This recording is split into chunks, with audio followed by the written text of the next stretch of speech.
మామూలుగా ప్రతి ప్రభుత్వానికి కూడా ఒక సంవత్సరం పరిపాలన చేస్తే ప్రభుత్వ వ్యతిరేక ఓటు అనేది అంతో ఇంతో ఉంటుంది. అది మామూలుగా సంవత్సరం పరిపాలన చేసిన పార్టీకి ఈ లెవెల్లో మామూలుగా ఎక్కడైనా ఉంటే, చంద్రబాబు నాయుడు గారి పరిపాలన చేస్తామని తెలుగుదేశం పార్టీకి మాత్రం ఈ సంవత్సర కాలంలోనే ఇక్కడ ఉంది.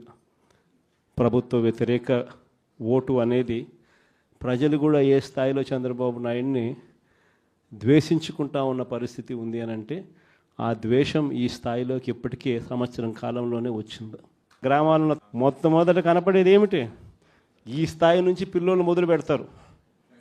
ఈ స్థాయి నుంచి పిల్లలు మొదలు పెడతారు. చంద్రబాబు నాయుడుని ప్రశ్నించడం, చంద్రబాబు నాయుడు గారి కార్యకర్తలను ప్రశ్నించడం, చంద్రబాబు గారి నాయకులను ప్రశ్నించడం, ఈ స్థాయి నుంచి చిన్నపిల్లలు సైతం మొదలు పెడతారు. నా 15,000 సంగతి ఏమిటి అని ఈ స్థాయి నుంచి పిల్లలు మొదలు పెడతారు. ఎన్నికలప్పుడు ఏమని చెప్పాడు? ఇంటింటికి పోయాడు, ఇంటింటికి కరపత్రాలు పంచినారు, ఇంటింటికి బాండ్లు అన్నాడు, ఇంటింటికి పోయి ఏం చెప్పినాడు? ఇంట్లో చిన్నపిల్లలు మీ ఇదే పాలకొల్లు నుంచి వచ్చిన కార్పొరేటర్లకు అయితే ఇంకా బాగా చక్కగా